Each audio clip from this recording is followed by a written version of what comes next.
atas rahmat-Nya, Suami telah melimpahkan kesempatan kepada kita malam ini untuk berjumpa kembali dalam sesi Saya Rama yang ke-59. Luar biasa ya, 59 kali kita sudah bertemu. Dan pada malam hari ini kita akan membahas topik baru tahun ini karena sesaat lagi bulan depan kita akan merayakan Guru Purnima. Dan bersama-sama mari kita sambut terlebih dahulu dengan hangat dan penuh semangat Profesor Suresh Gawin. Saya Ram, Prof. Saya Ram. Dengan limpah kurnia Bhagawan Baba, kita sekali lagi jumpa di Saya Rama dalam sesi satsang ini. Kita sangat-sangat bersyukur kerana Bhagawan telah memberikan kita restu dan kebenaran untuk melanjutkan Saya Rama sampai 59 sesi. So seperti biasa, ada siapa yang ingin memberi pengalaman mereka atau dapat pengetahuan baru mereka atau transformasi mereka dalam satu minggu ini, kita boleh ceritakan. Ya, saya Ram, terima kasih Prof. Suresh. Bapak Ibu, seperti biasa di awal sesi kita dipersilakan untuk berbagi pengalaman. Nah, saya ingatkan kembali minggu lalu Prof. Suresh kasih kita tantangan homework. Ini kita melewati no complaint week. Jadi kita mau coba praktekkan selama satu minggu kemarin tidak ada komplain atau mungkin komplain keluhan-keluhan kita berkurang dari minggu-minggu sebelumnya.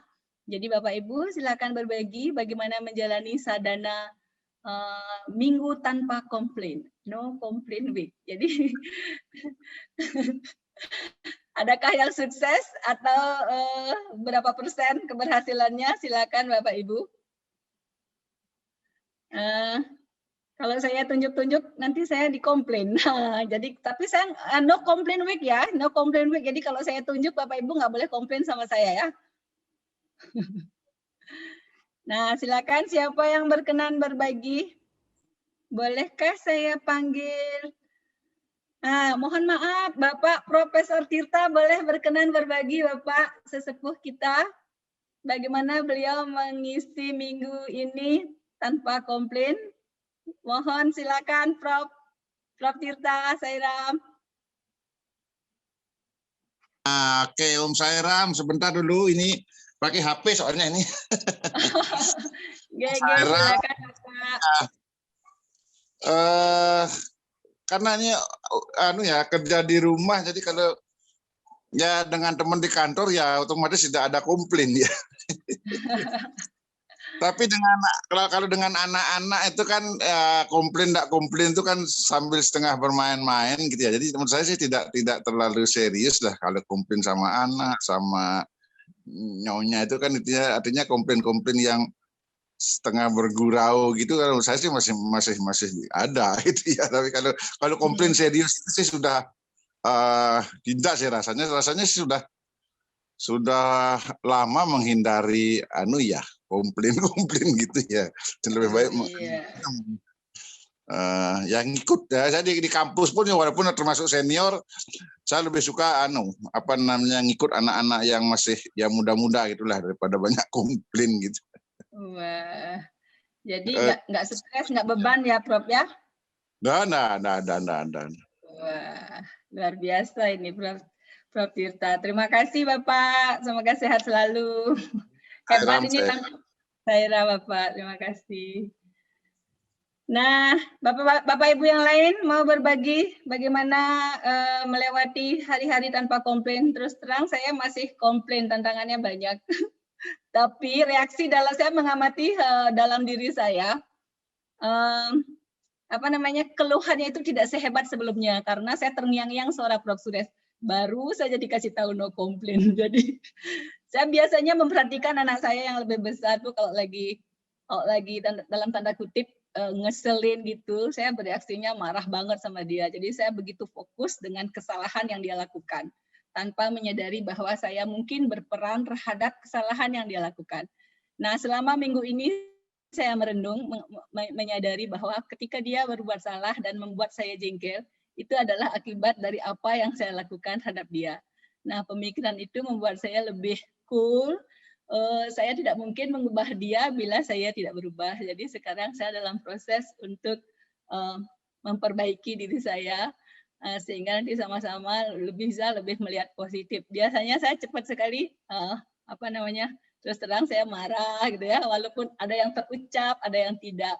Tapi karena Prof. Suresh bilang no complain, jadi saya lebih ngontrol diri. Terima kasih. Nah, itu dari saya. Mungkin Bapak Ibu yang lain ada yang berkenan. Bagaimana kalau saya minta Bro Wijay Palembang, Bro Wijay Sablok, Pak Wijay, Sairam.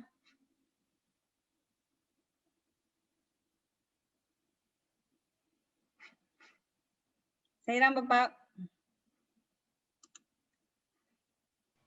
Sairam sis. Ya, Sairam Bro Sri. Ya, Bro Wizi mungkin belum ya, jadi saya duluan. Oh iya, dengan senang hati, silakan Bro Sri. Ya, memang kalau no complain itu gampang diucapkan tapi sulit sekali untuk diterapkan. Jadi cuman bisa dikurangi aja. Saya coba berusaha kurangi saja. Terkadang di dalam kerjaan itu kita ada pekerjaan yang harus dilakukan dan harus siap tepat waktu. Lalu kita ibaratnya memberitahukan kepada anggota kita untuk kerja sesuai dengan jadwal yang sudah ditentukan. Namun terkadang tidak sesuai dengan harapan gitu kan. Itu sulit untuk tidak komplain. Itu untuk menegakkan disiplin ya, menegakkan disiplin. Terkadang memang kalau sadar bahwasanya harus tetap praktekkan no complain itu, terkadang saya di antara pura-pura marah dengan benar-benar marah itu, terkadang itu sering selip-selip ya. Saya mau coba untuk menegakkan disiplin itu saya pura-pura marah saja. Ibaratnya mendidik lah, memberitahukan saya tidak happy dengan apa yang mereka kerjakan karena tidak sesuai dengan apa yang sudah ditentukan gitu. Cuman walaupun namanya kita berpura-pura untuk marah, tapi terkadang terpancing juga untuk jadinya benar-benar marah gitu, terpancing. Jadi itu yang kadang-kadang sulit itu mempraktekkan no complain ini. Itu masih ya belajar teruslah, Sairam.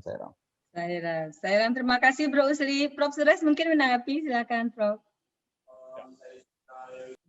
Sungguh baik kita dengar pengalaman-pengalaman seperti ini. Tetapi kalau kita sudah setuju bahawa kita tidak mau lagi komplain, banyak perkara yang boleh kita buat sebab ini memberikan kita satu peranan yang baik untuk accountability. Ini orang cakap accountability, bahawa apa-apa yang berlaku kita tidak mau besar-besarkan. Tak apa, past is past. Never mind. Don't need to complain. Don't need to complain. Attitude inilah yang akan memberikan kita kesenangan hati dan juga kita dapat banyak kita tidak beri perhatian kepada benda-benda yang remeh yang akan mungkin menjadi besar nanti. So bila kita sudah selesa dan sesuaikan kita dalam segala keadaan yang kita mengalami itu, maka kita akan selalu dapat mengalami keamanan, kemesraan dan kebahagiaan. Inilah cara bagaimana kita. So never complain. It's okay, it's alright. It's okay. Tadi Bro Usli bilang dari awal pura-pura marah bisa jadi beneran marah ya, Prof. Kalau pura-pura tersenyum bisa jadi senyum betulan, itu sehat. Tapi kalau pura-pura marah bisa jadi marah betulan, enggak sehat, Prof. Kalau kita pura-pura marah, kadang-kadang anak kita anak kita tak makan dengan pada masa tepat ataupun dia tidak belajar. Jadi lebih baik belajar betul. Okey, kita mungkin muka macam garang, kita mungkin berlakon sebagai seorang yang garang, tetapi hanya matlamat kita ialah untuk mewujudkan disiplin di dalam hati anak-anak kita. Tapi yang benarnya bila kita buat, kita harus berlakon dan bukan kita betul-betul jadi marah. Ini ada perbezaan. Kita ada perbezaan dalam perlakuan kita. So masa yang kita harus memberikan sedikit keteguran, tetapi itu teguran hanyalah memberi perhatian kepada sesuatu kebaikan yang akan wujud nanti. Tetapi kita tidak rasa marah itu. Itu yang penting. Enggak dari hati gitu ya. Ya. So dalam bahasa Inggris kita cakap, you can project anger but don't become angry. Oh, Project. you can project anger. But don't Project anger. Project anger means macam berlakon lah. Ini orang ini pada pukul 8 kita mesti start. Apa pasal tak pasal? Okey, ini mungkin saya akan cakap. Tetapi ini sebagai satu tapi saya tidak rasa itu marah. Marah itu artinya, saya tidak lagi, saya reaction semua tu. Dari itu betul-betul saya rasa marah. Oke.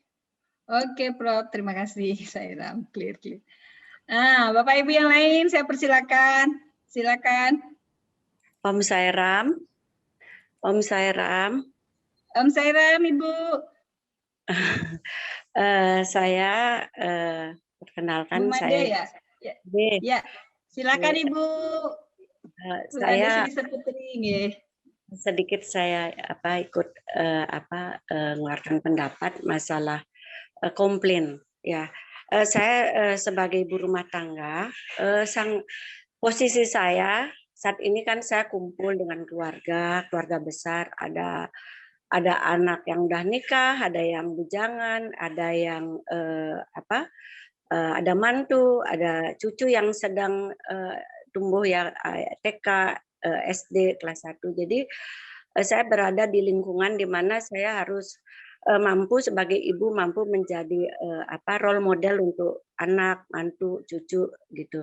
Jadi kebetulan juga kita sebagai orang yang udah pengalaman hidup ya di dalam menghadapi kehidupan ini, tentu aja anak-anak yang walaupun berkeluarga kan mereka masih tumbuh begitu. Ada yang mau spiritual, yang rajin sembahyang, ada yang tidak, gimana menyikapi gitu. Terus menghadapi anak cucu yang sedang tumbuh kembang. Nah, di sini saya permasalahan utama pertama saya itu saya berhadapan dengan keluarga saya sendiri gitu. Bagaimana saya walaupun mereka berkeluarga, tapi tetap saya juga harus mengarahkan mereka agar bagaimana berumah tangga yang baik, terus bahagia, diluruskan, dan mereka orang yang juga cukup sibuk pada mantu wanita karir, anak juga bekerja, pergi pagi pulang malam. Bagaimana posisi saya gitu, apalagi tepat di saat pandemi begini, mereka masih nggak sadar kadang-kadang ini pandemi, ini nggak boleh kita keluar, tapi mereka masih mungkin ya asungkare ya, puji syukur pada Baba bahwa kita dikasih sehat gitu. Jadi anak ini merasa sehat, masih senang ke mall, masih senang berenang. Nah, bagaimana saya harus tegas, tapi dari satu sisi kan mereka punya kebebasan untuk menentukan gitu. Jadi ya sini ya saya komplain terhadap situasi gitu. Benar juga kalau misalkan saya jangan berenang, udara lagi ini Jakarta di lockdown, nggak boleh keluar. Mereka masih ingin keluar. Ternyata memang terbukti benar mereka tuh akhirnya sakit dari cucu, anak, semua pembantu. Menular gitu. Jadi dalam hal ini saya komplain terhadap keadaan. Mohon maaf nih agak panjang ceritanya. Oke, Bu. Jadi masih komplain untuk kebaikan ya, Bu ya. Di tengah keluarga yang begitu aktif. Ya, terus kedua, kita mungkin juga kita punya komunitas. Kita komplain. Kadang-kadang kita komunitas tentu saja nih semua terhubung dengan apa yang di luar kita kan. Prof Suresh mengajarkan sama kita berfokus kepada ada di dalam diri kita, tapi dalam hidup ini kita terikat dengan keluarga, dengan komunitas. Kita kadang-kadang bukan komplain ya sama komunitas, ada yang mungkin tidak sepaham, tidak sejalan. Dengan satu sisi kita punya persepsi yang sama-sama benar gitu. Jadi komplain kadang-kadang komplain dalam hal ini nggak masuk ke hati memang seperti tadi itu. Kita akan selalu pura-pura marah, tapi kita tidak marah gitu. Saya sangat setuju itu karena kita udah tahu ajaran Baba itu kan agar bagaimana kita tidak marah, bisa mengendalikan diri kan itu. Karena kalau kita mengendalikan diri artinya itu Baba sudah menyelamatkan diri kita gitu. Dalam hal ini apa namanya kita menghadapi hal seperti itu. Saya sangat setuju. Sures, terima kasih atas selama bimbingannya selalu diingatkan tentang ini. Mohon maaf saya agak panjang lebar. Oke, Bu. Iya, terima kasih banyak. Terima kasih. Terima kasih, Terima kasih, Bu. Luar biasa ya, bersadana di tengah keluarga besar sudah pernak-perniknya banyak ya, Ibu ya. Terima kasih banyak sharingnya. Bapak Ibu yang lain mungkin berkenan berbagi. Silakan. Sairam. Yang tadi unmute saya lihat Pak Putu Eka Putra tadi sempat. Sairam. Ya, Sairam, Prof. Sebenarnya nyambung tadi yang Prof sampaikan, artinya kita tidak komplain, tetapi bukan berarti kita tidak boleh mengkoreksi sesuatu ya, Prof. Kalau kita melihat sesuatu yang salah, oke saja untuk kita koreksi, tetapi asal kitanya tidak marah di dalam hati. Seperti itu, Prof. Seperti itu, dan kedua pula kita lihat contoh Bhagawan suami tidak ini tak betul, itu tak betul. Dia tidak begitu, tidak cakap macam tu. Semua pun okey, tak apa, pasti pas. Artinya kita tidak membesarkan isu. Kalau kita nampak sesuatu, kesalahan ataupun kelemahan, kalau kita boleh bantu untuk menyelesaikan masalah ataupun untuk memberikan pendapat yang lebih baik dan sebagainya, kita terus buat sahaja.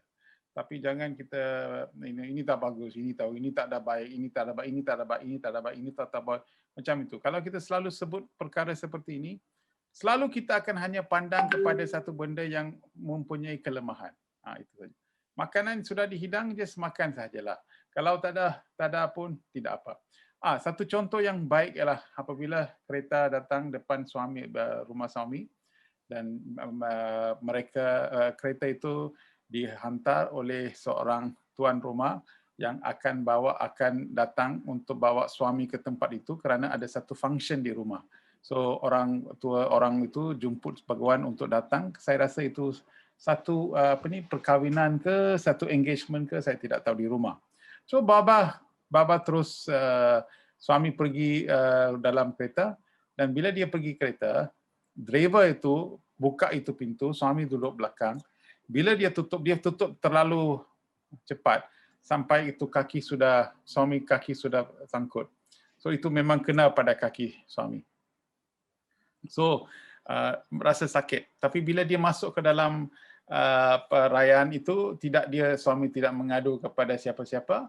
Suami jalan pun ada sedikit, tetapi dia tidak tunjuk banyak. Dia hanya dia bagi semua orang gembira lihat suami, dan dia tidak buat apa-apa.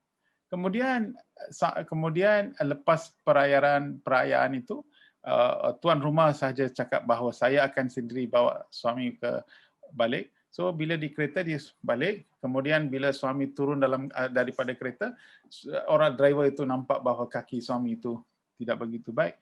So driver itu tuan rumah cakap, apa sudah jadi pada kereta, apa kaki suami, dan suami explain pada masa itu bahawa driver itu dengan tidak sengaja buat macam tu. So dia pun rasa begitu sedih. Yo suami sayang, sorry lah suami, sorry. Tak apa. Itu sebab saya tidak cakap pada you, nanti you akan rasa sedih. Tidak apa, ini perkara kecil sahaja. You pergi balik dan beri restu kepada keluarga kamu dan sebagainya. Jadi suami dalam kehidupan suami tidak membesarkan isu yang kecil, tidak komplain kepada apa-apa pun, dan suami sudah pun bagi tahu satu cara bagaimana ingin nak membetulkan. Suami bagi tahu, come experiment to me, experience me, then accept me. So artinya bila kita nak membetulkan seseorang itu, adakah orang itu yang dibetulkan itu sudah dapat rasa cinta kita, sayang kita, baru kita ada hak untuk membetulkan. Tapi kalau kita tidak buat apa-apa untuk mendapatkan keyakinan dan kesayangan dia, dan selepas itu kita cuba membetulkan, maka apa yang kita betulkan itu tidak akan dapat diterima. So, come experiment me, experience me, then accept me ialah satu formula yang Bhagawan berikan. Apa-apa di dalam dunia ini, gunakanlah formula ini dengan baik. So, apa-apa yang kita nak buat di dalam, first is experience. Kalau mereka dapat experience, kita punya keyakinan, kita punya kesayangan, maka semua orang akan dapat rasa sesuatu yang baik. Oh, Sairam, Prof. Terima kasih banyak. Sairam, Prof. Sorry. Tapi kan suami juga seorang perfeksionis, Prof. Kalau misalnya mau ada satu acara atau mungkin bangun sesuatu tentang sekolah, ini harus gini kan suami juga ini kan, Prof? Ya, perfectionist, ya. So, bila suami buat satu perayaan atau satu peristiwa ataupun sesuatu yang berlaku, Bhagawan selalu, di dalam pentas pun saya banyak kali, 12 kali kita buat drama depan Bhagawan, banyak kali saya dipanggil, ini apa, ini color apa, kostum apa color, mengapa itu color, mengapa tidak matching. Banyak Bhagawan bagi tahu, sebab dia ialah seorang perfectionist.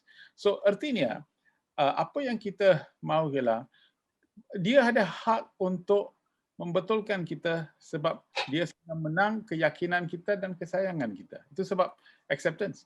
So dia betulkan segala benda itu sebab Bhagawan sudah pun dapat kesayangan kita dan keyakinan kita. Itu sebab bila kita sudah menjadi bos di dalam satu tempat atau kita ketua di dalam satu organisasi, kita harus buat segala apa yang kita buat untuk mendapatkan keyakinan dan kesayangan. Lepas itu kita nak membetulkan mereka dan perfectionist dan sebagainya, semua orang akan ikut apa yang kita mahu kerana acceptance is a very important thing.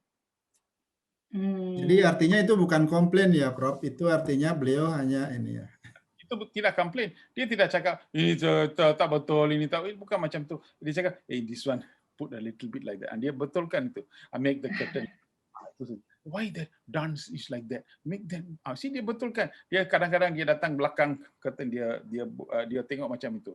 Belakang curtain. Saya banyak kali ada peluang. So bila suami tengok macam itu, dia akan cakap, kenapa itu perempuan besar ke, bukan kecil, sudah besar. So tidak adakah penari yang kecil? So saya cakap pada suami, dulu dia kecil tapi sekarang sudah jadi besar. So suami pun ketawa. Dan dia cakap, tapi bila nak menari, cuba cari perempuan-perempuan yang kecil untuk menari. Jangan cari besar, jangan cari macam tu. So artinya dia membetulkan sesuatu dengan begitu sayang sekali. Sehingga kan kita mau ikut apa yang suami bagi tahu kita.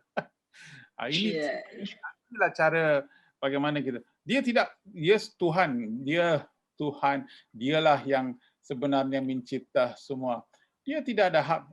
You tahu tak, saya avatar tau. Saya avatar kali juga tau. You buat ni faham? Buat ini, buat. Dia tak cakap macam itu. Satu kali pun tak tegur, sekali pun tak paksa.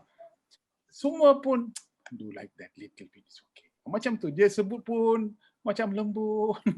So kita betul-betul mau ikut kata suami sebab so full of love. Wah, ini luar biasa, Prof. Suresh. Terima kasih banyak. Bapak apa ada yang beberapa yang raise hand, mungkin ada yang mau bertanya? Ya, saya sedikit gitu Ibu ya. Ya, silakan Bapak. Tadi ada Pak Steve Wibowo, ada Pak Madi Tirta, dan ada dari atas nama Samsung raise hand. Jadi bergilir ya Pak, silakan Prof dulu.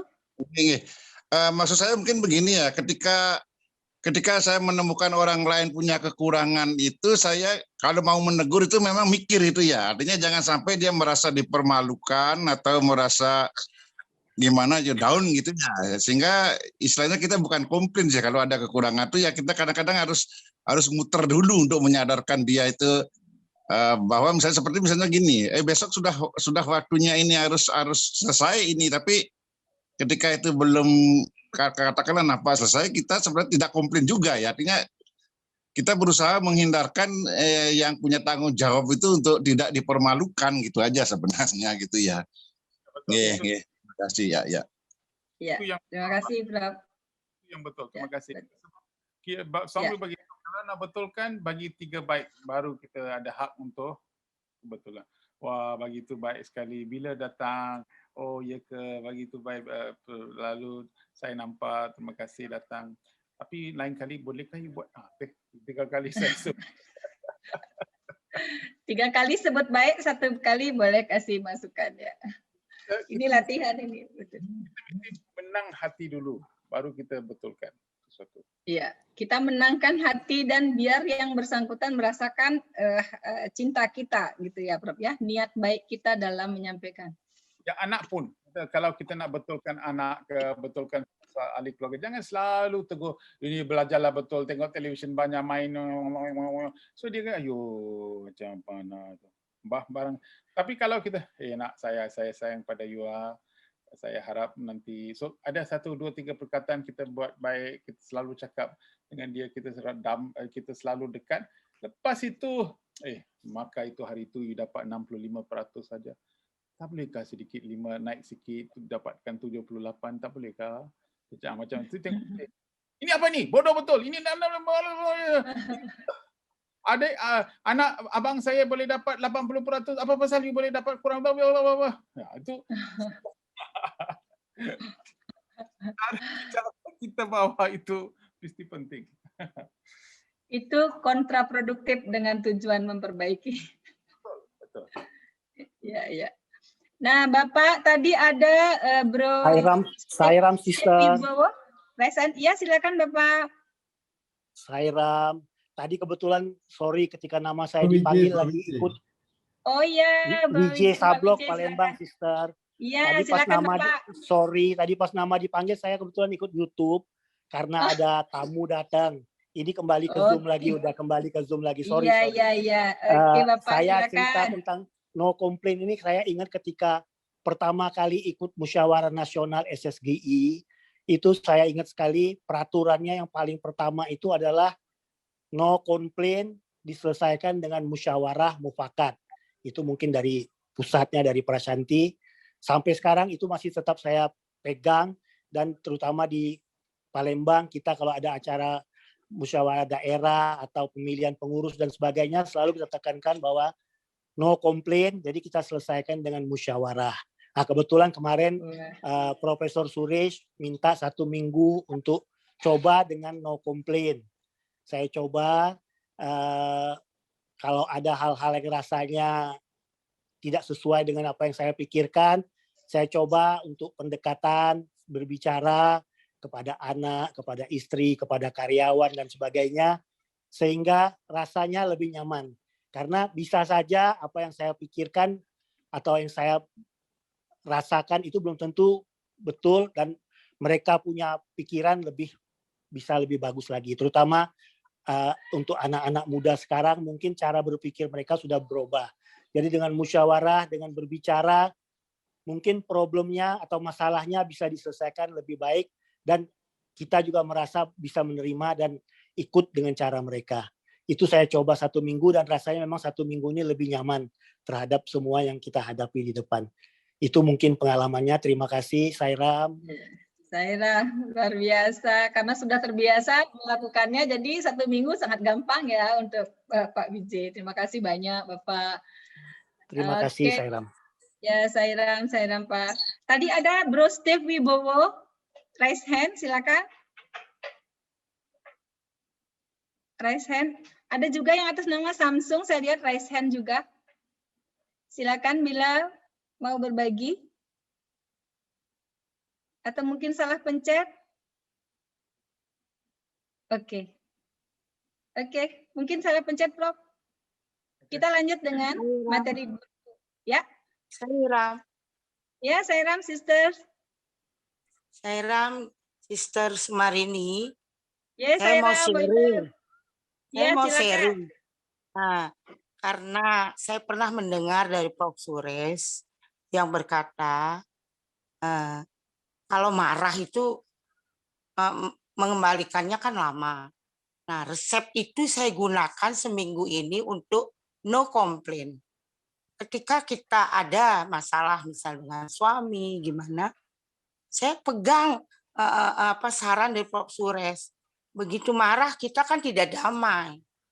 Nah, akhirnya dengan cara resep itu saya gunakan, akhirnya saya seminggu ini bisa lulus Prof. Sures. Jadi saya bisa no complain selama seminggu ini. Berkat mengendalikan diri bahwa dengan komplain pasti akan ada marah gitu loh. Saya tidak damai.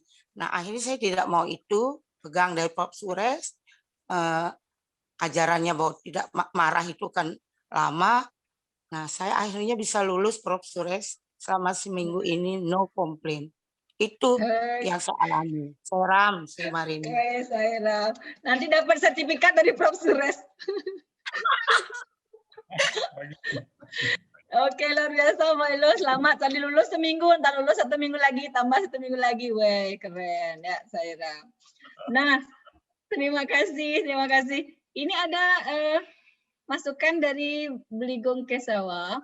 Mungkin batasan kata no complain dalam konteks malam ini perlu diperjelas lagi. Jadi sangat beda dengan evaluasi untuk progres. Nah, Prof. Sures mungkin bisa jelaskan lagi katanya, Saira. Ya, jadi apakah penjelasan yang diperlu? Saira Beligong. Penjelasan yang seperti apa maksudnya? Beliau menjelaskan bahwa kita melatih diri kita untuk no complain dalam hal apapun juga. Dalam hari-hari yang kita lalui, di mana sebelum-sebelumnya ada masalah yang bikin kita, yang ganggu kedamaian kita. Nah, apa aja bidangnya itu boleh-boleh. Kira-kira ini mungkin pertanyaannya yang perlu diperjelas.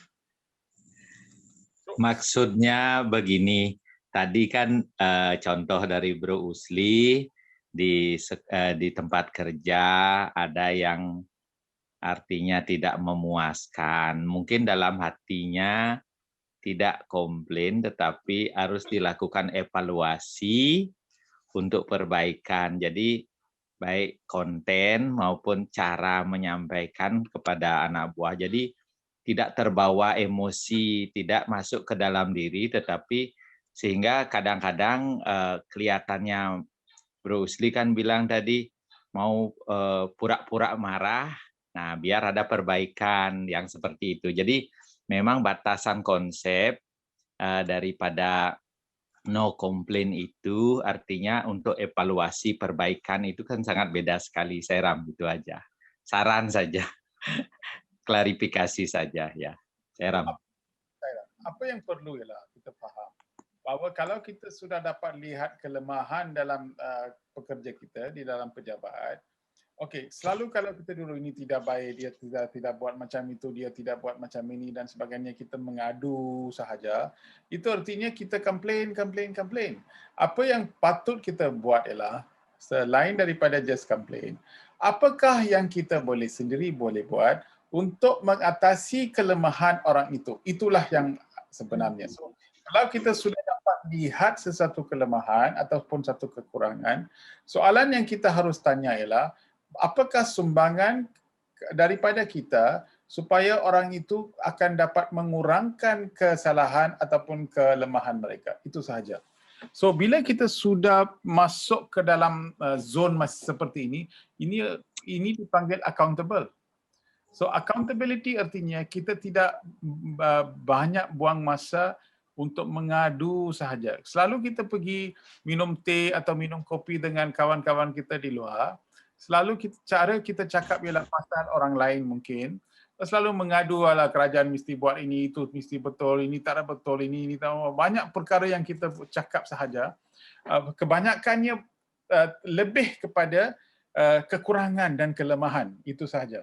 Orang itu tidak baik, sebenarnya organisasi mestilah buat macam ini. Mengapa suatu center tak ada buat center macam mana? So banyak mengadu. Cara kita mengadu sudah menjadi satu budaya. Kita cakap pun sesuatu pun selalu mengadu. Tetapi apabila kita sudah faham dan tahu bahawa percakapan itu tidak seharusnya pergi ke hala tuju seperti itu, tetapi hanya pergi ke untuk cakap sesuatu kebaikan. Seperti Buddha.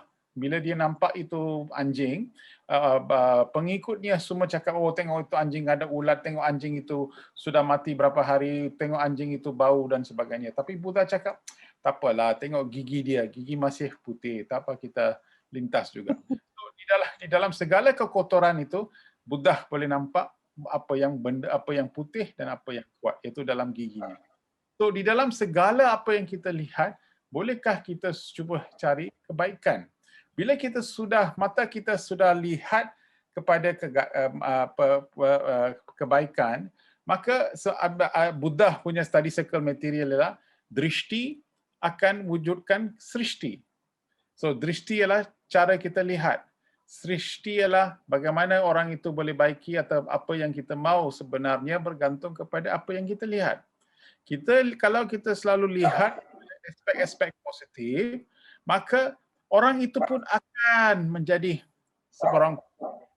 Tapi kalau kita hanya mengadu sahaja tapi tidak buat apa-apa, maka ini akan bawa apa-apa kebaikan kepada dua-dua pihak pun. Orang yang mengadu dan orang yang buat kesalahan itu. Ya. Saya ya. Luar biasa. Terima kasih Brigung. Kita jadi dapat penjelasan yang lebih clear ya. Ya, Sairam. Makasih Bro Suresh, Prof. Suresh. Sairam. Saya boleh bagi pengalaman. Kan satu hari masa saya datang, saya pun sudah cerita pada dulu. Tapi satu hari bila saya datang ke Indonesia, malam petang itu, dan saya dijemput, saya tetap mana Bali ke? Mana Jakarta ke Bali? Kan mana saya yang ketinggalan pesawat, Prof? Yang saya tak boleh cakap dan kemudian diorang bayar. Di Bali. Denpasar. Setelah saya Profesor jatuh itu ya. Masa itu saya tak boleh cakap. Dan ibu daripada belakang buat air limau panas, macam-macam lah dia bagi. So saya cakap, Dr. Ravi mula cakap, kemudian saya datang ke ambil mic, suara pun tak mau keluar. Saya sebenarnya saya tahu bahawa banyak orang datang, tapi suara tak mau keluar. Jadi saya pun doa kepada suami di atas pentas itu ada altar. So saya pun dengan suami, tak apa, tolong bagi saya kekuatan di sini kerana saya tidak tahu apa akan terjadi. Tapi biarlah saya bagi pesanan suami, apa yang suami mau. Lepas itu you boleh tutup balik. Tetapi sekarang saya mau ini. Sebab suara ini kalau tak ada saya tak boleh menyampaikan apa-apa pun.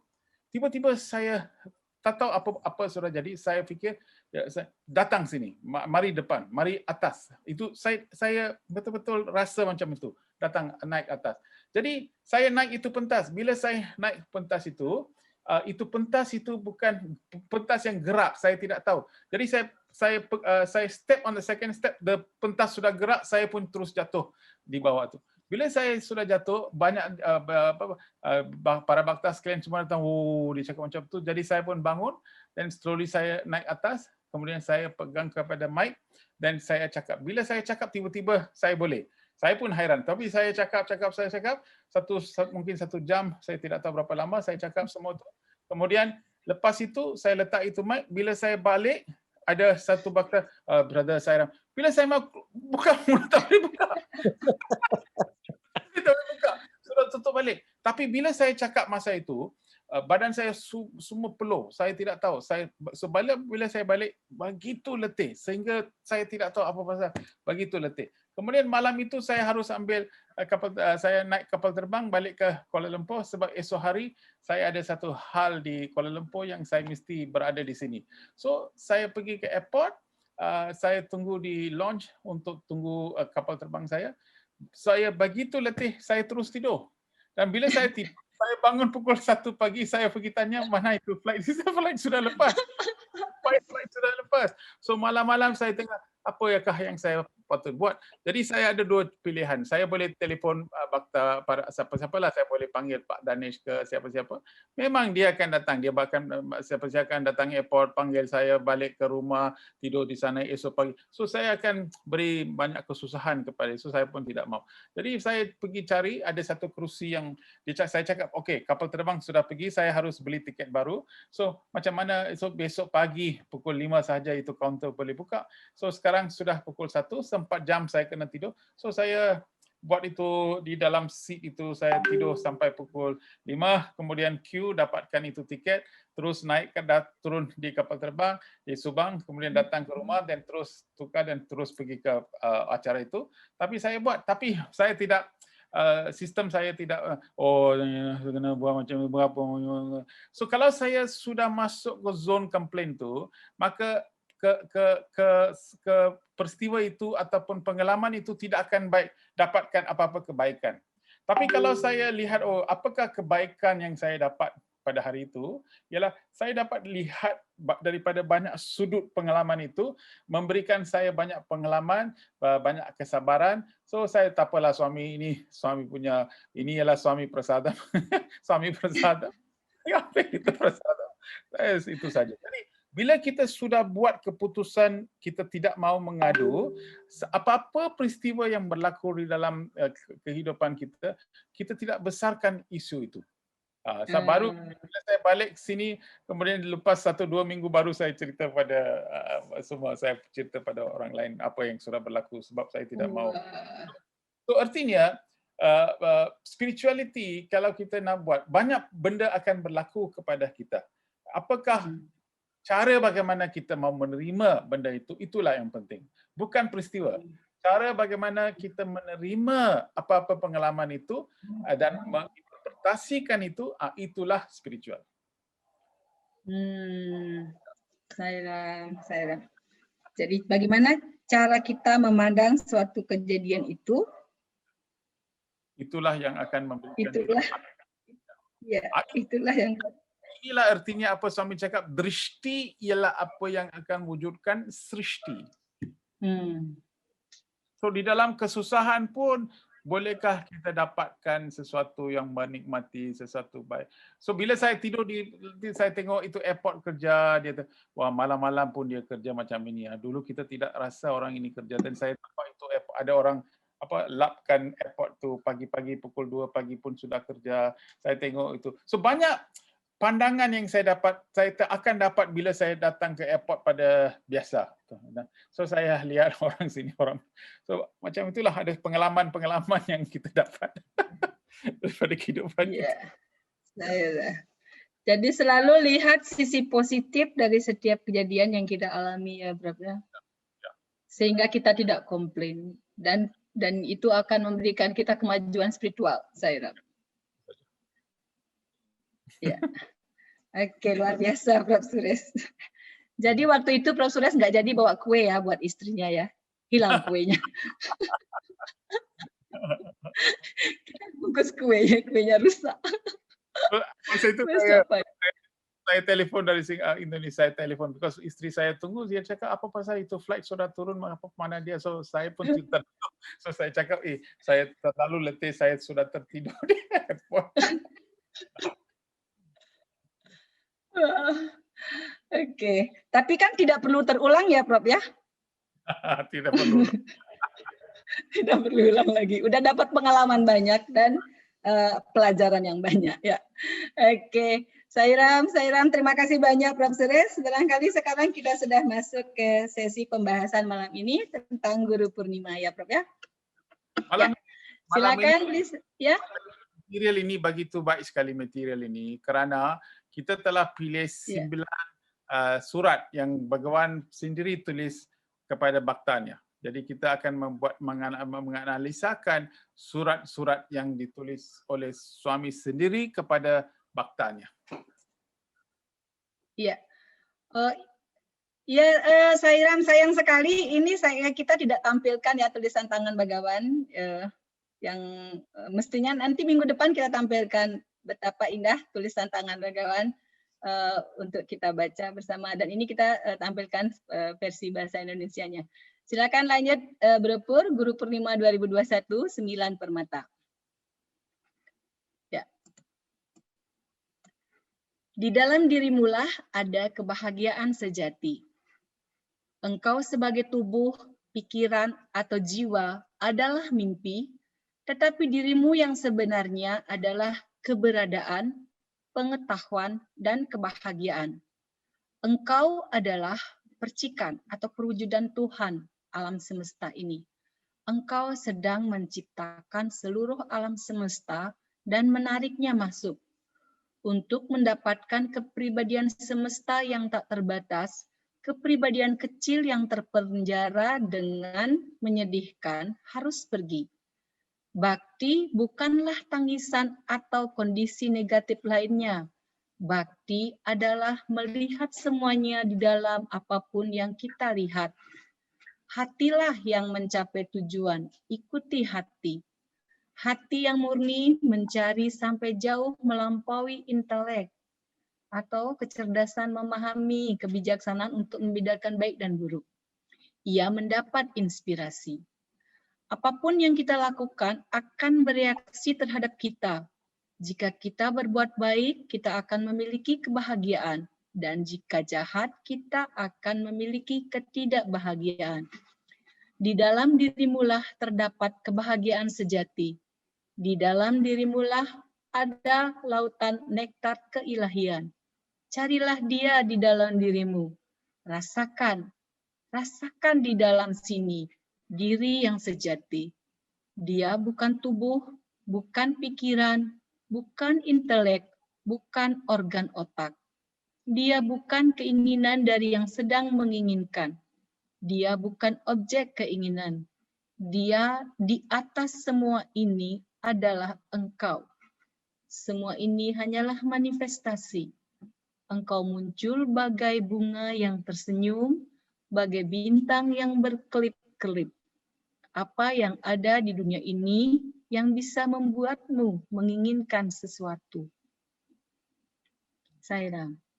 Sungguh baik ya, sungguh cantik dia surat suami yang Bhagwan tulis dalam tangannya. Mungkin minggu depan kita tunjuk surat yang yang asal supaya para bhakta akan dapat menikmati dan menghayati bahawa surat sebenarnya surat tulis dengan tangan suami, dengan pen suami kepada para bhakta.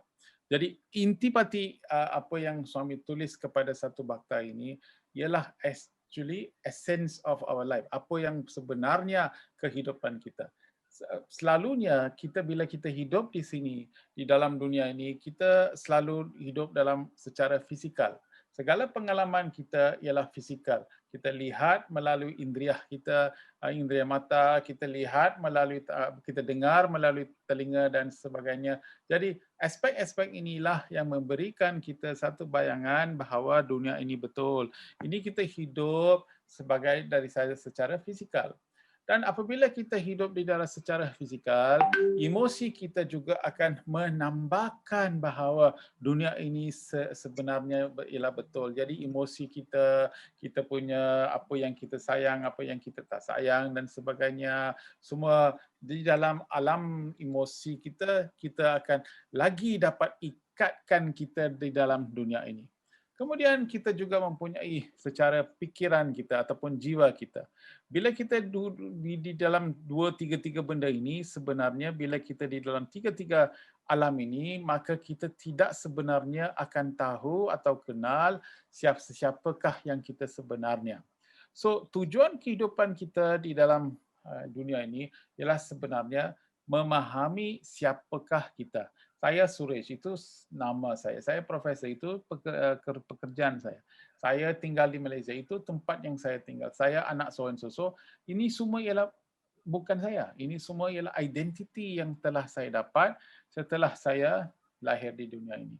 Jadi apabila kita terlalu terharu dengan identiti kita, maka kita akan ikat diri kita ke dalam di dunia ini. Dengan ikatan ini, kita tidak akan faham apa artinya sebenarnya ada keberadaan, pengetahuan dan kebahagiaan. Tiga benda suami bagi tahu kepada satu kita, iaitu keberadaan, pengetahuan dan kebahagiaan. So apa segala kebahagiaan yang kita mahu sudah berada dengan diri kita. Segala pengetahuan di diri kita sudah pun ada di dalam diri kita. Jadi apa-apa yang kita mahu, apa-apa yang kita mahu tahu, semua ada dalam diri kita. Itu sebab mengapa seorang yang tidak mempunyai banyak pelajaran, tetapi selepas dia pergi ke Himalaya ke, dia sedar diri dalam menjadi yogi, Swamiji dan sebagainya. Bila dia turun, tiba-tiba dia sebut ke apa-apa, dia menjadi seorang yang begitu banyak bijaksana. So apa pasal kebijaksanaan itu boleh dapat ialah sebab daripada kesedaran dia. Kerana dia telah menyeberangi batasan tubuh, batasan fikiran dan batasan jiwa sehingga kan mereka sudah mengalami roh dia, spirit dia. So bila dia sudah dapat itu, maka dia sedang dapat mengalami keberadaan, pengetahuan dan kepayahan. Inilah apa yang Baba datang untuk mengajar kepada kita. Jangan kita terperdaya di dunia ini kerana satu hari kita akan lepaskan semua. Ini hanya satu playground sahaja. Ini hanya satu taman yang kita main sedikit masa. Tapi satu hari kita akan lepaskan segala apa yang kita ada di sini. Jadi di dalam engkaulah percikahan dan perwujudan Tuhan alam semasa ini. Engkau sedang menciptakan seluruh alam semesta dan menariknya masuk. Artinya segala apa yang kita mahu sudah ada bersama dengan kita. So yang penting sekali, ini ialah perkataan suami terus kepada baktanya. Kalau suami sudah tulis ini kepada satu bakta, tidak artinya bahawa bakta itulah sebenarnya dia tujukan. Ini ialah surat kepada bakta, surat kepada semua, surat kepada saya, surat kepada para bakta sekalian. Semua untuk mendapat menerima bahawa apa-apa yang suami maksudkan ini ialah semata-mata untuk semua. Ubat ini kalau kita makan, kita mesti pulih. Kita mesti sembuh. Dan bagaimana bagi tahu bahawa segala hasrat kita akan kita capai. Ya, inilah surat asal dia. Suami, tengok tulisan suami begitu cantik sekali. Tengok line baik sekali. You are body, mind and soul. Baik sekali. Tengok, ini surat suami tulis. Ya, oke. Terima kasih Bro Giri. Sekarang kembali ke yang bahasa Indonesianya. Indah sekali tulisan Begawan. Saya kemarin terpukau juga waktu Prof. Sudah ngirim. Indah sekali. Nah, lanjut lagi ke yang bahasa Indonesianya, Blipur. Ya. So ini ialah pertama sekali. Jadi hatilah yang mencapai tujuan, ikuti hati. Hati yang murni, mencari sampai jauh melampaui intelek. Jadi dengan bila kita baca sekali hati yang murni mencari sampai jauh melampaui intelek. Ini apa kita melakukan okey bagus. Okey carilah okey bagus. Okey habis cerita, terima kasih suami. Kalau kita baca dengan secepatnya kita tidak akan memahami, tetapi Bhagawan bertulis dengan betul dengan untuk menarik perhatian kita ialah kepada hati. Hati lebih besar daripada intelek. Artinya hati, dan dia suami mengemphasiskan ataupun menegakkan, tegaskan kepada kemurnian hati. So, untuk spiritual kita, yang penting sekali ialah untuk meningkatkan kemurnian hati. Kalau kita sudah meningkatkan kemurnian hati, hati kita bila kita sudah jadi murni, maka ini ialah kekuatan yang sebenarnya, kekuatan yang sejati, kebahagiaan yang sejati, datang daripada kemurnian. Di dalam kemurnian, kita tidak ada confusion. Kita tidak tahu, kita tidak mau pilih ini, pilih itu. Kita mesti di dalam kemurnian, kita tahu jawapan yang kita mau dapat. Kalau kita di dalam selalu kita di dalam alam kekeliruan, maka ini bererti bahawa kita harus lihat balik kepada kemurnian hati kita. So kemurnian hati itulah yang akan memberikan kebahagiaan sejati. Inilah secara bagaimana kita harus, beginilah sadhana kita untuk memurnikannya, kerana bila hati sudah menjadi murni, ini lebih baik daripada intelek. Intelek kita boleh baca, kita boleh tahu dan sebagainya. Tapi bila hati kita murni, segala ilmu akan kita dapat. Semua apa yang kita harus tahu, kita akan dapat. Dan semua apa yang kita hendak di dunia ini, bukan kita mau, kita yang hendak di dunia ini juga akan kita dapatkan. So, power kita ialah kemurnian. So, purity is power. So, inilah apa yang Bhagawan memberikan advice, nasihat kepada para bakta ini supaya beri perhatian kepada hati, kerana hatilah yang akan memandangkan semua. So di dalam Buddha punya satsang pun kita bagi tahu bahawa mata boleh lihat, tapi kita harus lihat dengan hati kita. Hati kita bila kita lihat, apa yang kita pandang, kita boleh pandang secara keseluruhannya. Kita boleh tahu belakang, depan dan sebagainya. Jadi visi kita akan menjadi lebih keseluruhan apabila kita lihat daripada hati kita bandingkan dengan bila kita hanya lihat dengan mata kita. Jadi inilah cara bagaimana kita harus hidup di dalam kehidupan tiap-tiap hari. Sairam Prof. Suresh, terima kasih banyak. Prof, di sini kan dalam sekali ya Bhagawan memberitahu kita bahwa kita bukanlah badan, bukan pikiran, kita jauh lebih dari semua itu. Nah, bagaimana bila kita secara duniawi menginginkan sesuatu di dunia ini itu, Prof? Apakah itu salah, Prof? Tidak salah, sebab kalau duniawi inginkan sesuatu ataupun kita inginkan sesuatu, tidak ada masalah. Tapi kita harus sedar siapa kita sebelum mau menginginkan sesuatu. Jadi kalau kesedaran itu sudah ada, maka kita boleh ingin apa-apa pun, kita tidak akan ikat kepada benda itu. Tetapi kalau kita tidak dapat sedar siapa kita, ini dipanggil avarna. Kemudian kita selalu ingin kepada duniawi, ini adalah vikshepa. Dengan avarna dan vikshepa, kita akan sangkut dalam maya dan sukar untuk keluar daripada benda ini. So Bhagawan datang sini untuk mengeluarkan apa yang menjadi avarna supaya kita betul-betul lihat siapa kita.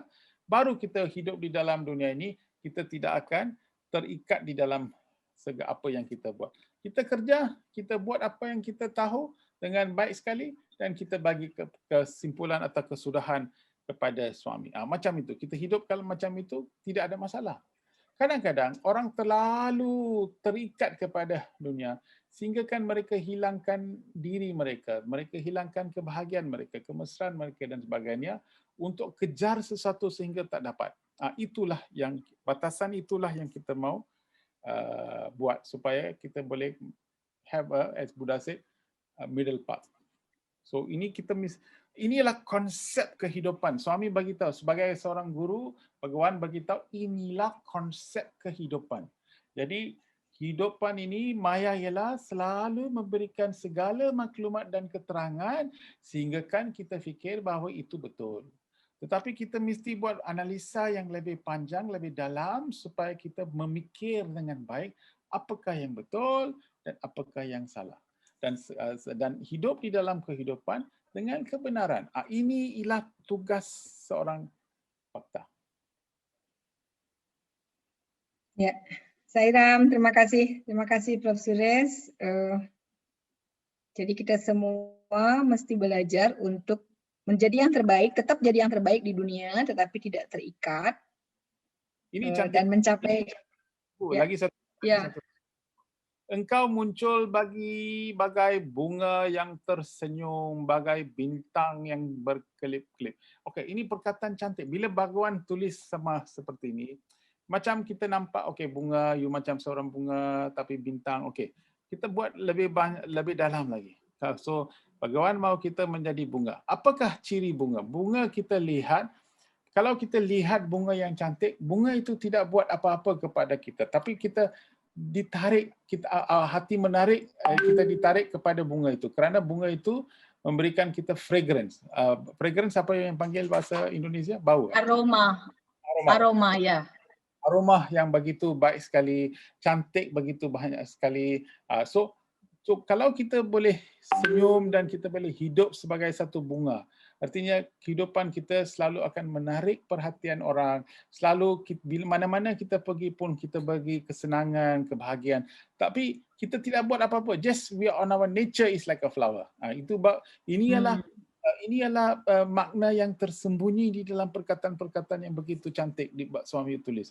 Kemudian suami tulis bagai bintang yang berkelip. Bhagawan, suami mau kita menjadi bintang. Yalah, kerana di gurun orang hilang jalan, apa yang dia lihat? dia hilang, dia tengok kepada bintang di atas langit, langit dia. Bila dia lihat itu di atas sky, dia lihat itu bintang, baru dia dapat hala tuju. So, menjadilah seorang manusia yang bukan saja baik untuk diri, tapi berikan hala tuju kepada orang lain. Ini ialah tugas kita. Jadi dengan perkataan satu line ini, suami telah memberikan kita dua. Satu ialah love. Satu ialah service. Bunga yang tersenyum ialah love. Yang bagi bintang yang berkelip-kelip menjadilah servis kepada orang lain. So dengan satu barisan ini yang begitu cantik sekali, suami telah memberikan kita dua matlamat kehidupan. Matlamat hidup, memberi sayang kepada semua, kedua beri perkhidmatan kepada semua. Ya. Yeah. Wah, luar biasa sekali, dalam dan puitis banget, indah sekali Begawan.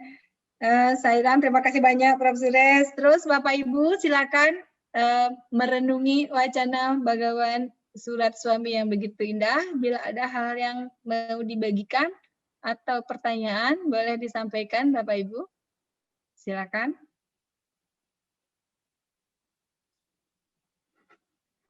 Silakan Bapak Ibu, teman-teman semuanya. Atau mungkin speechless with suami's word.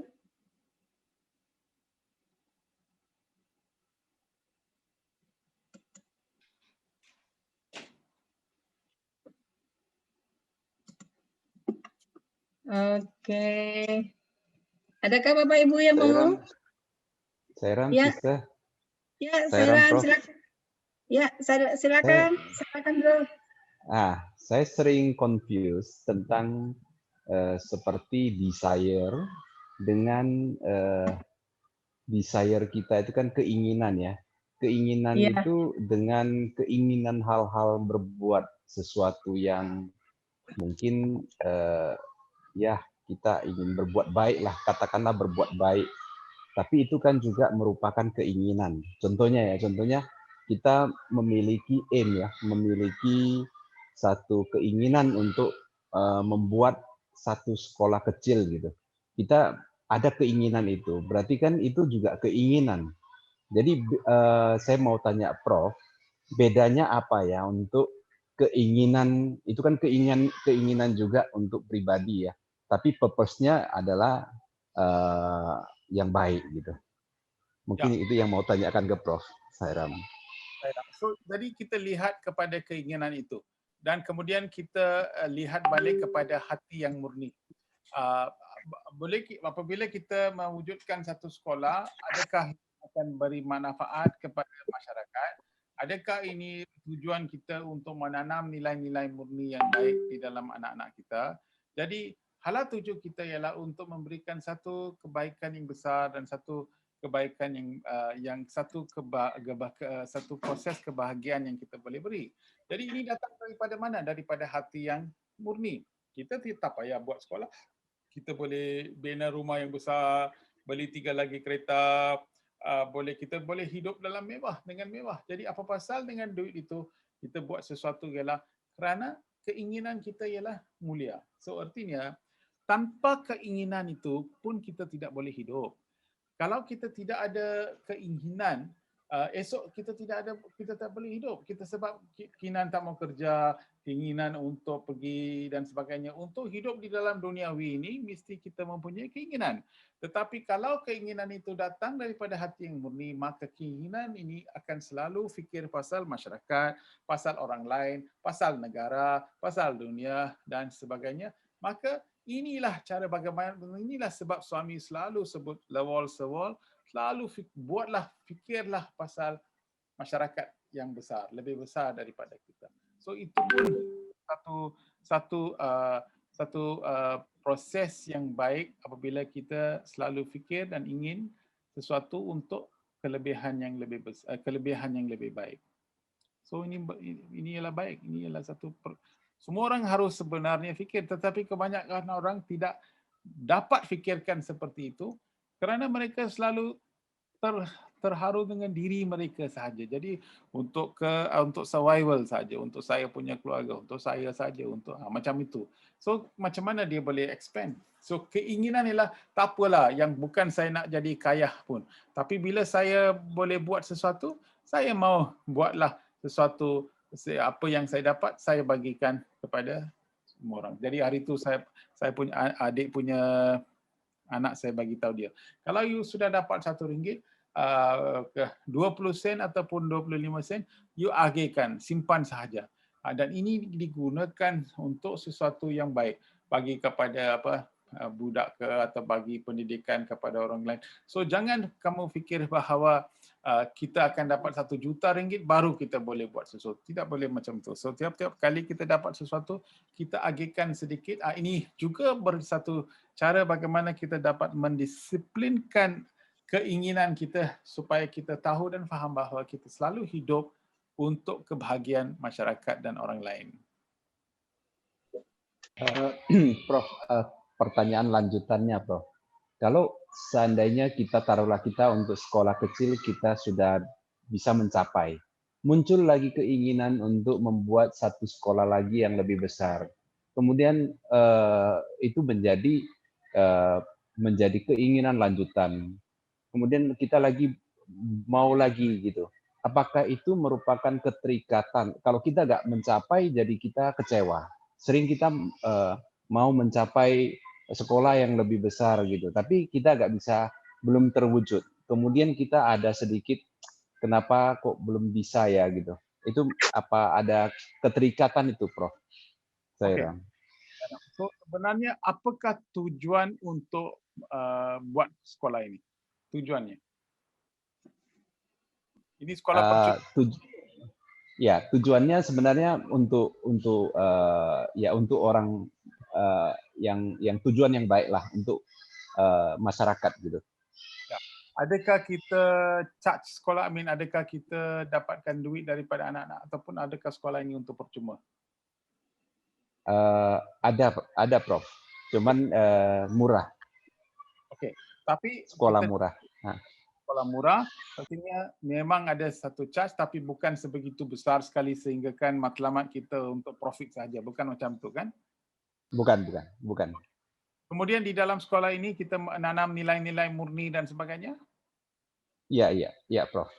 So, dan kita ada rancangan untuk di dalam sekolah ini untuk bawa ibu bapa, kita beri pendidikan mereka. Jadi kita ingin menubuhkan satu masyarakat yang baik melalui sekolah ini. Adakah ini juga satu matlamat? Iya, Prof. Betul, Prof.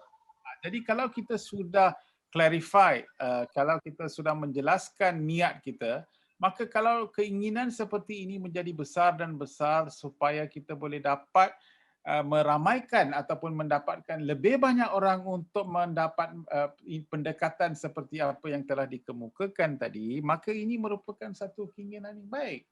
So keinginan itu boleh menjadi besar dan besar as long as kita tidak terikat dengan dia. So kita buat ini semata-matanya selain kita mau satu sekolah yang begitu baik sehingga bila kita sudah tidak ada di dunia ini pun sekolah itu akan memberikan kehidupan yang begitu baik. Kita wujudkan satu sistem yang baik dan sebagainya. Jadi ini semua keinginan baik.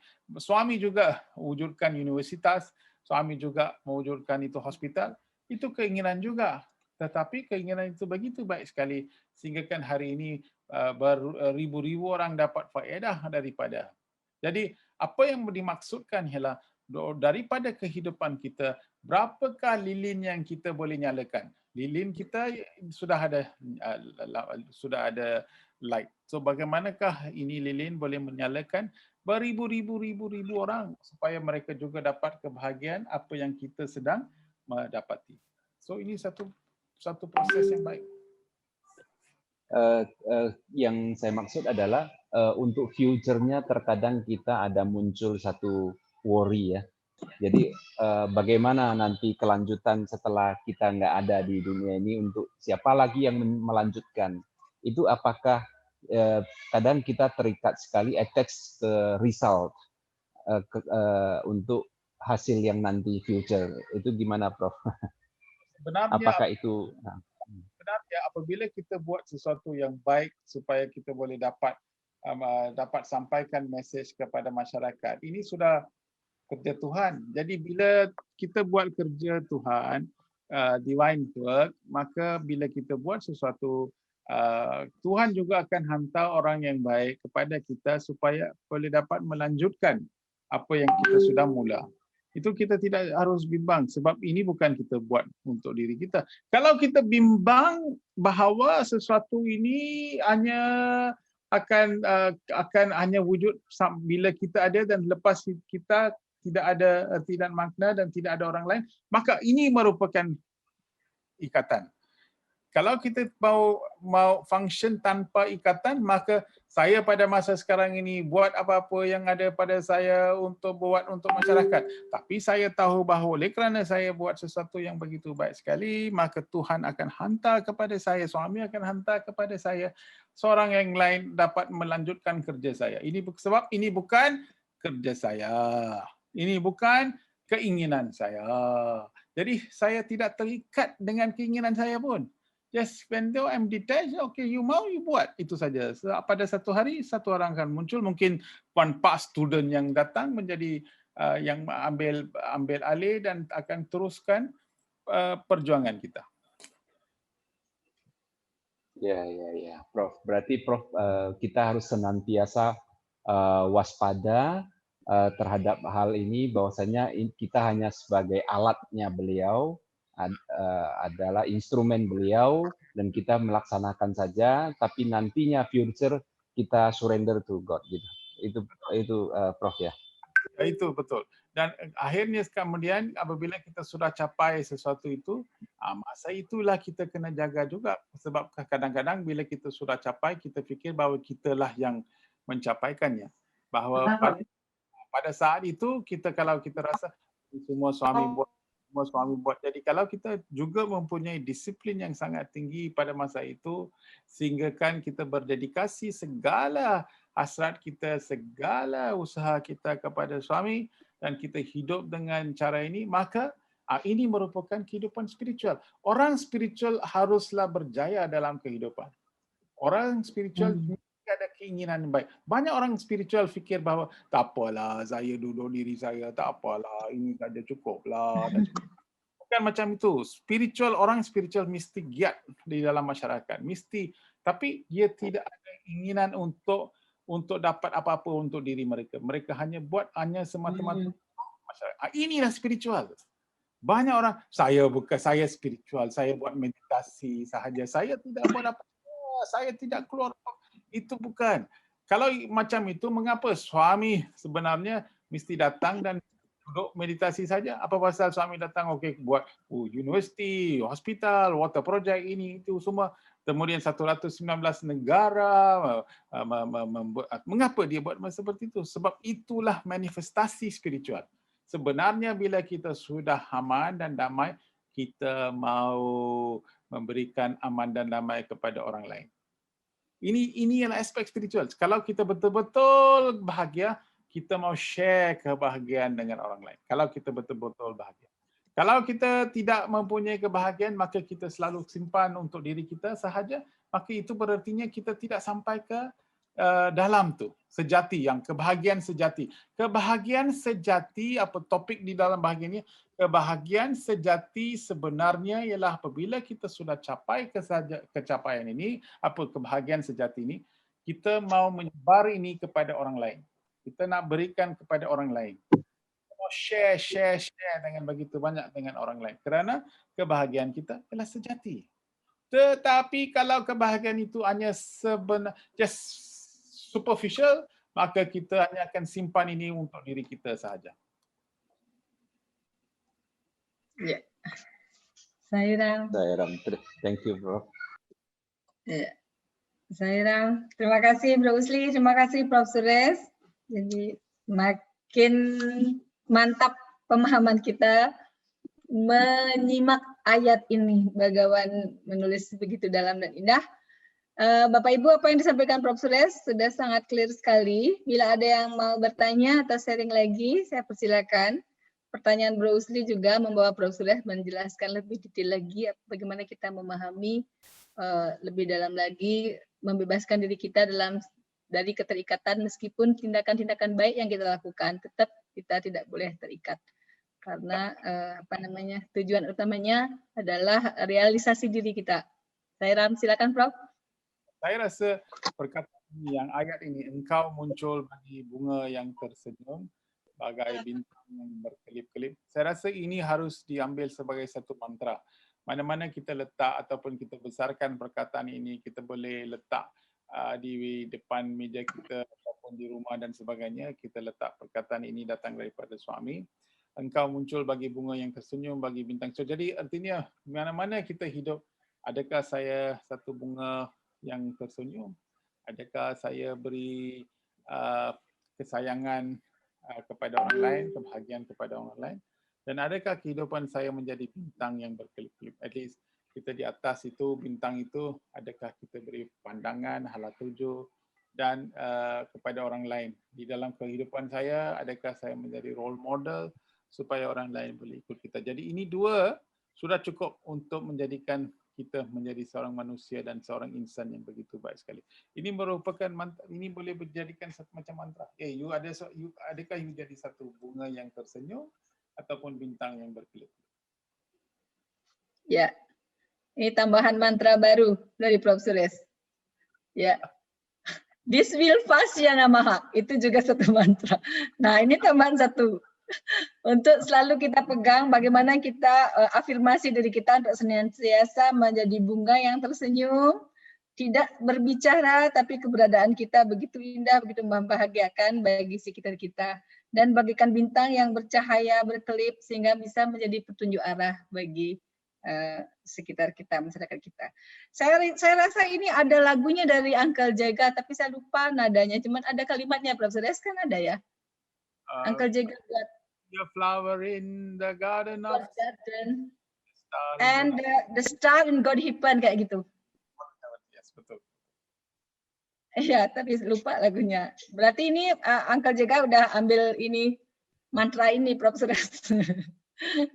Ya, sekarang Prof. Suresh ingatkan kita ini mantra yang luar biasa sekali untuk kita mungkin memang ini kita jadikan moto kita minggu ini. Ya, Bapak Ibu silakan kalau ada yang mau sharing, menyimak dari apa yang telah dijelaskan oleh Prof. Suresh. Nah, wah, bila ada yang berkenan untuk berbagi, bertanya lagi, saya persilakan. Bapak Ibu, Sairam. Bila tidak, kita sebetulnya sudah ada di timingnya sudah. Oke. Oh, ini Sister Jackie.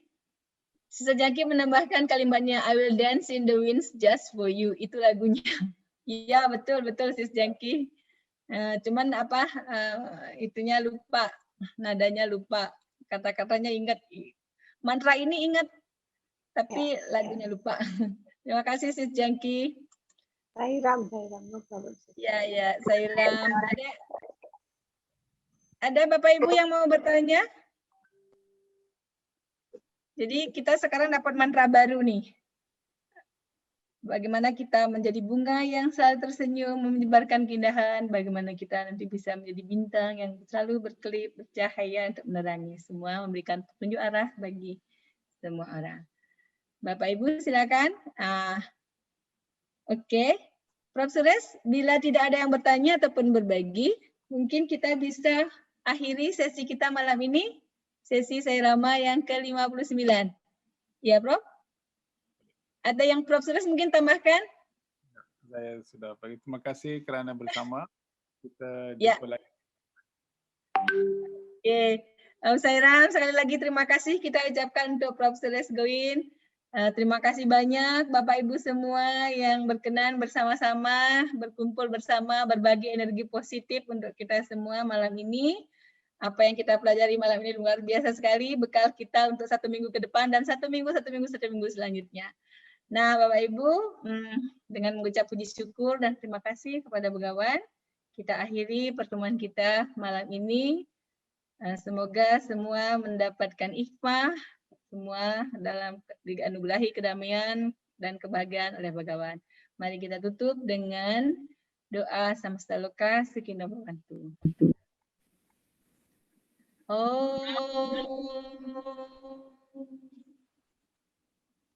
Samasta Loka Sukhino Bhavantu. Samasta Loka Sukhino Bhavantu.